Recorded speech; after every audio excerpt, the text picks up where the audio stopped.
आज हम लोग पढ़ेंगे अध्याय 1 आवेश तथा कूलाम के नियम। इसके पिछले हम लोग लेक्चर में पढ़ लिए थे कक्षा 12 भौतिक विज्ञान जो विद्युत स्थितिकी था। उसमें कुल 5 अध्याय था। पांचों अध्याय में से हमारा पहला अध्याय क्या था? आवेश तथा कूलाम के नियम। आवेश तथा कूलाम के नियम में आज हम लोग पढ़ेंगे। पहले क्या पढ़ेंगे? आवेश पढ़ेंगे और फिर आवेश पढ़ेंगे, फिर कूलाम का नियम पढ़ेंगे। ठीक है, इसके बारे में हम लोग क्या करते हैं, जानते हैं। आवेश को जानने से पहले हम लोग पहले पढ़ेंगे आवेशन। क्या पढ़ेंगे? आवेशन। आवेशन क्या होता है उसके बारे में हम लोग जान लेंगे, तब फिर हम क्या करेंगे, पढ़ेंगे आवेश के बारे में पढ़ेंगे। चलो हम लोग देखते हैं क्या होता है। हम लोग जानते हैं कि सभी वस्तुएं, जितने वस्तुएं हैं, प्रत्येक वस्तु के एक नाभिक होता है। जितने वस्तुएं होते हैं वो क्या होता है, प्रत्येक क्या होते हैं, नाभिक होते हैं। जैसे कि मान लेते हैं कोई एक क्या है, मान लेते हैं एक नाभिक। जैसे प्रत्येक वस्तु के क्या होता है, एक नाभिक। ये नाभिक है, क्या है, नाभिक। नाभिक के चारों एक क्या होता है, वृत्ताकार पथ होता है, जो इस पर एक क्या करते हैं, इसमें इलेक्ट्रॉन क्या करते हैं, चक्कर लगाते हैं। क्या करते हैं? इलेक्ट्रॉन चक्कर लगाते रहते हैं। ठीक, जो नाभिक होते हैं, इस नाभिक के चारों का करते हैं, इलेक्ट्रॉन चक्कर लगाते हैं।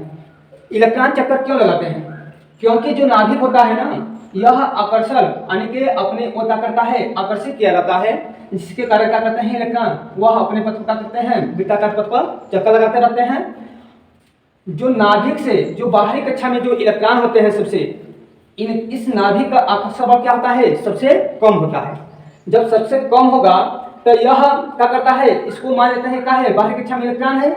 इस बाहरी कक्षा में इलेक्ट्रॉन को हम क्या करते हैं, जब ये चक्कर लगाता है तो इसको हम, इस इलेक्ट्रॉन को हम क्या करते हैं, कुछ ऊर्जा देते हैं। क्या करते हैं, जब कुछ हम ऊर्जा देंगे इस बाहरी कक्षा इलेक्ट्रॉन को, तो यह ऊर्जा हम लोग 2 प्रकार से दे सकते हैं। या तो गर्म करके मान लेते हैं इस ऊर्जा को हम 2 तरीकों से दे सकते हैं। या तो गर्म करके या रगड़ के। ठीक, जब इलेक्ट्रॉन को बाहरी कक्षा में जो है इलेक्ट्रॉन, इसको हम कुछ ऊर्जा देते हैं, तो ऊर्जा किस प्रकार देंगे, 2 तरीके से, या तो गर्म करके या तो रगड़ के। जब ऊर्जा इसको दे देंगे तो ये इलेक्ट्रॉन क्या करेगा, अपनी कक्षा से क्या हो जाएगा, बाहर निकल जाएगा। क्या करेगा, बाहर निकल जाएगा, निकल जाता है। ठीक, इतना समझ आया। इसमें हम ये बताए हैं कि जितने वस्तु हैं, उस वस्तु में हमारा क्या होता है, प्रत्येक वस्तु का एक नाभिक होता है, और नाभिक के एक वृत्ताकार पथ पर क्या करते हैं, इलेक्ट्रॉन चक्कर लगाते हैं। अच्छा, इलेक्ट्रॉन चक्कर क्यों लगाते हैं? क्योंकि जो नाभिक है वो इलेक्ट्रॉन अपनी ओर क्या करता है, आकर्षित किया जाता है, जिसके कारण क्या करता है, वो इलेक्ट्रॉन वो नाभिक के चारों क्या करता है, चक्कर लगाता है। और इस बाहरी कक्षा में जो इलेक्ट्रॉन है, यदि हम कुछ ऊर्जा दे दें, यदि हम इसे कुछ ऊर्जा दे देते हैं, तो ऊर्जा कैसे देंगे, गर्म करके या रगड़ के। जब गर्म करके या रगड़ के ऊर्जा देते हैं तो यह बाहरी कक्षा वाला इलेक्ट्रॉन क्या करता है, बाहर निकल जाता है। ठीक, इतना समझ आया। मान लेते हैं जैसे कि 2 वस्तु है, मान लेते हैं कि जैसे कि क्या है, 2 वस्तु है। जैसे कि ए है और क्या है, बी है। ये 2 वस्तु है। ये दोनों वस्तु अलग अलग पदार्थ के बने हैं। दोनों वस्तु क्या है, अलग अलग पदार्थ के क्या है, बने हैं। ठीक, यदि 2 वस्तु हैं और दोनों वस्तु अलग अलग पदार्थ क्या है, बने हैं, यदि इसमें से इलेक्ट्रॉन निकलकर दूसरे वस्तु पर चला जाता है, तो उस घटना को हम क्या कहते हैं, आवेशन कहते हैं। क्या कहते हैं, आवेशन कहते हैं।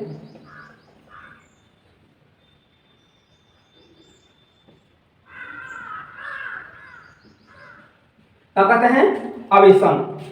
आवेशन की परिभाषा क्या होगा, जब कोई वस्तु से इलेक्ट्रॉन निकलकर, जब कोई वस्तु से इलेक्ट्रॉन निकलकर दूसरे वस्तु पर चली जाती है, तो इस घटना को हम क्या कहते हैं, आवेशन कहते हैं। क्या कहते हैं, आवेशन कहते हैं। आवेशन जैसे कि इसमें हमारा कुछ क्वेश्चन इस प्रकार होगा कि जैसे कि हम मान सकते हैं इलेक्ट्रॉन क्यों निकलते हैं, इलेक्ट्रॉन क्यों निकले, इलेक्ट्रॉन जैसे हम यहां प्रश्न बनाए, इलेक्ट्रॉन क्यों निकले, निकले इलेक्ट्रॉन किससे निकले, निकले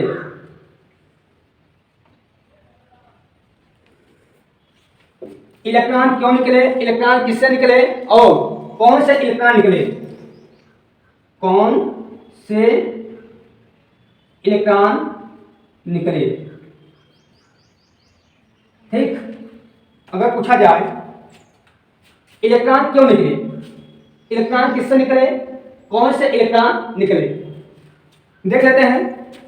जो हमारा यहाँ इलेक्ट्रॉन क्यों निकले, इलेक्ट्रॉन क्यों निकले, जब हम बाहरी कक्षा में हम क्या करते हैं, इसको कुछ ऊर्जा देते हैं जिसके कारण वो क्या करता है, इलेक्ट्रॉन निकल जाते हैं। यह बाहरी कक्षा में ऊर्जा किस दो तरीकों से गर्म करके रगड़ कर दिया जाता है, जिसके कारण क्या करता है, इलेक्ट्रॉन निकल जाता है। फिर आता है कौन से इलेक्ट्रॉन निकले, बाहरी कक्षा के इलेक्ट्रॉन निकले, क्यों निकले, क्योंकि ऊर्जा पा गई इसलिए क्या किया, इलेक्ट्रॉन निकल गया। ठीक, अब इलेक्ट्रॉन किससे निकलते हैं, ये कह रहा है कि इलेक्ट्रॉन किससे निकले। अगर मान लेते हैं ए वाला क्वेश्चन जो है, ए वाला इलेक्ट्रॉन किससे निकलेंगे, इसको जानने के लिए एक चीज हमारा आता है क्या, कार्यफलन। क्या आता है, कार्यफलन। इसको जानने के लिए क्या आता है हमारा, कार्यफलन। कार्यफलन क्या होता है इसके बारे में हम जान लेते हैं। जिस वस्तु का अगर कार्यफलन क्या होता है, न्यूनतम होती है, उसी वस्तु से क्या करता है, इलेक्ट्रॉन निकलते हैं। जिस वस्तु से इलेक्ट्रॉन क्या होता है, जिसका कार्यफलन सबसे कम होता है, उससे ही हमारे क्या करता है, इलेक्ट्रॉन निकलते हैं। जैसे मान लेते हैं कोई छात्र एक क्लास में बैठे हैं, कोई छात्र एक क्लास में बैठे हैं, तो वो बगल वाला छात्र कहेगा ए पढ़ो जाओ बाहर, तो वो उसके पास इतनी ऊर्जा नहीं है कि उस छात्र को बाहर निकाल सकता है, क्योंकि उसको बाहर निकालने के लिए एक निश्चित ऊर्जा की आवश्यकता पड़ेगी। तो उसके पास, इस छात्र के पास क्या है, निश्चित ऊर्जा नहीं है। यदि हम बोले कि ए तुम खड़े हो बाहर चले जाओ, अगर हम बोले तो हमारे पास है एक निश्चित, वो हम बोलेंगे तो वो बाहर क्या कर देगा, निकल जाएगा।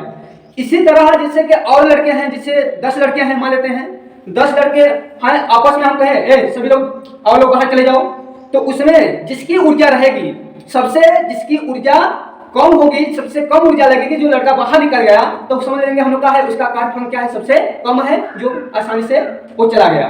ठीक, कार्यफलन का मतलब क्या होता है, कार्यफलन का यही मतलब है कि जिसकी ऊर्जा सबसे क्या होती है, कम होती है, उसी से इलेक्ट्रॉन क्या करते हैं, निकलते हैं। जैसे कि ये दो पदार्थ हैं, तो हम कैसे जानेंगे इलेक्ट्रॉन किसमें से किसमें निकलेगा, क्योंकि अलग अलग पदार्थ का है, तो हम ये निश्चित नहीं कर सकते हैं। हर पदार्थ का जो कार्यफलन होता है अलग अलग होता है, वो जब भी कार्यफलन होगा, जैसे क्वेश्चन में आएगा, जैसे न्यूमेरिकल में आएगा, तो उस पदार्थों का कार्यफलन दिया रहता है। ठीक, अब हम लोग क्या करते हैं, इतना तो हम लोग क्या करते हैं, ये आवेशन के बारे में जाने, आवेशन के बारे में पहले इसके बारे में जान लिए, अब इसका हम लोग क्या करते हैं, अब देखते हैं का परिभाषा क्या होता है। ठीक, इसको हम डिलीट कर देते हैं। ठीक, परिभाषा क्या है आवेशन का, जब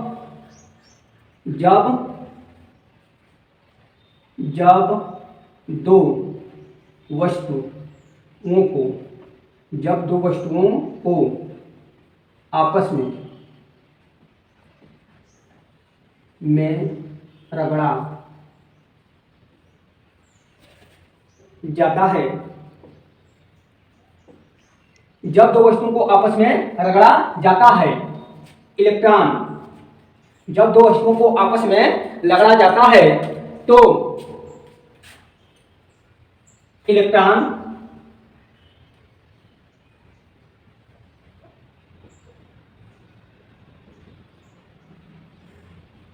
जब दो वस्तुओं को आपस में रगड़ा जाता है, तो इलेक्ट्रॉन एक वस्तु से निकलकर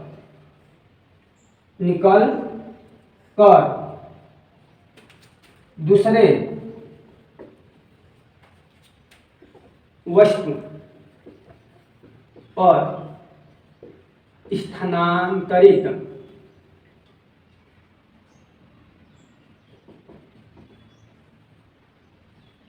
हो जाता है, इस घटना को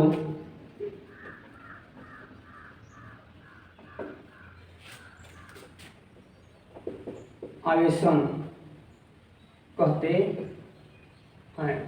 ठीक,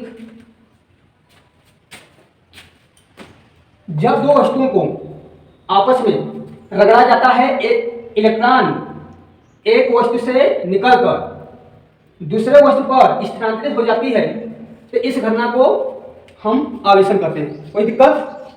ठीक, अब आवेशन, ये तो हमारा इसमें आवेशन हो गया, आवेशन के परिभाषा हो गया। इसके बारे में फिर हम अब देखेंगे आवेशन के कुछ पॉइंट हैं। ठीक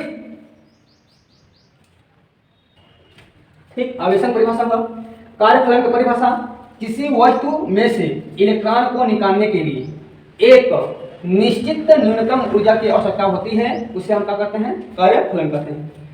कोई भी अगर वस्तु है, देखिए कार्यफलन उसी वस्तु से निकलेगी, इलेक्ट्रॉन उसी वस्तु से निकलेगा जिसका कार्यफलन सबसे कम होगा।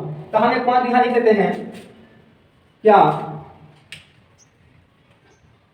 इलेक्ट्रॉन उस वस्तु से निकलता है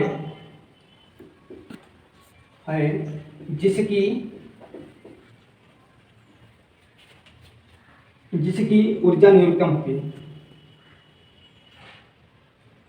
जिसकी ऊर्जा न्यूनतम होती है।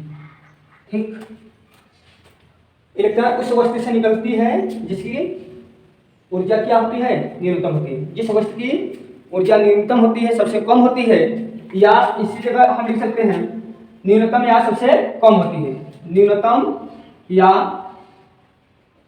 सबसे कम होती है।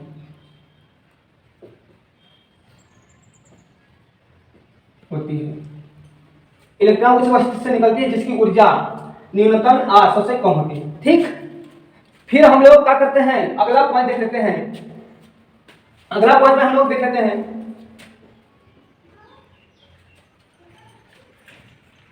हम लोग पढ़े हैं इलेक्ट्रॉन का द्रव्यमान। इलेक्ट्रॉन का द्रव्यमान 9.1 × 10⁻³ किलोग्राम होता है। यह इलेक्ट्रॉन का द्रव्यमान होता है। यदि कोई वस्तु है, अगर उससे एक इलेक्ट्रॉन निकलता है, तो इतनी की क्या होगी? कमी होगी।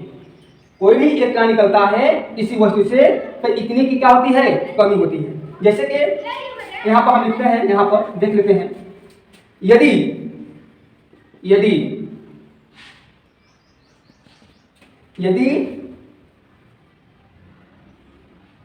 जिस वस्तु से इलेक्ट्रॉन निकलते हैं,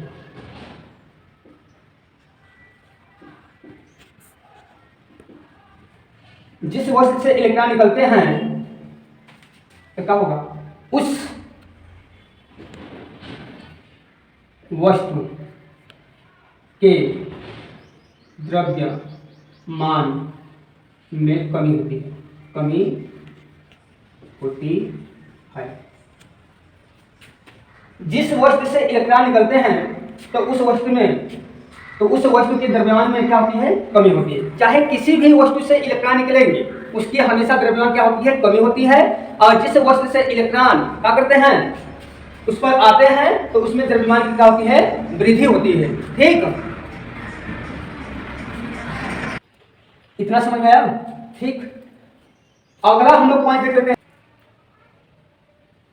जिस वस्तु से इलेक्ट्रॉन निकलते हैं, तो उस वस्तु के द्रव्यमान में क्या होते हैं? हमेशा क्या होते हैं? कमी होती है। जिस वस्तु पर इलेक्ट्रॉन आते हैं, तो उस वस्तु के द्रव्यमान में क्या होगी? वृद्धि होगी। एक पॉइंट और हमारा आता है, इसको हम ब्रेक कर देते हैं। हम लोग अगला पॉइंट देखते हैं। ठीक, जैसे में कुछ बातें हैं, जैसे इलेक्ट्रॉन का द्रव्यमान इलेक्ट्रॉन का द्रव्यमान 9.1 गुणित 10 का पावर -31 किलोग्राम। ठीक। प्रोटॉन का द्रव्यमान 1.6 गुणित 1.673 गुणित 10 की पावर -27 किलोग्राम। न्यूट्रॉन का द्रव्यमान कितना होता है? इलेक्ट्रॉन, प्रोटॉन, न्यूट्रॉन का द्रव्यमान 1.675 गुणित 10 पावर -27 kg। ठीक।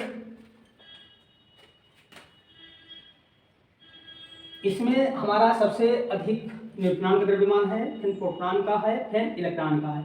हम इसको इस तरह भी लिख सकते हैं, greater than young proton, greater than फिर का है इलेक्ट्रॉन। ठीक। यह हमारा होगा काम इलेक्ट्रॉन का द्रव्यमान, प्रोटॉन का द्रव्यमान और न्यूट्रॉन का द्रव्यमान। ये मान हमारा क्या करना है, याद करना पड़ेगा। ये मान न्यूमेरिकल के लिए क्या है, आएगा। ठीक। अब हम लोग अगले लेक्चर में क्या पढ़ेंगे, आवेश के बारे में। क्या पढ़ेंगे? आवेश के बारे में। आवेश के बारे में पढ़ेंगे हम लोग। आवेश से पहले क्या था, कुछ महत्वपूर्ण बातें थी जिसको हम अध्ययन किए। अब हम लोग जो भी पढ़ेंगे आवेश से शुरू करेंगे, जो हमारा इस चैप्टर से शुरू है। ये बेसिक था। ठीक। ओके, अगले लेक्चर में मिलते हैं।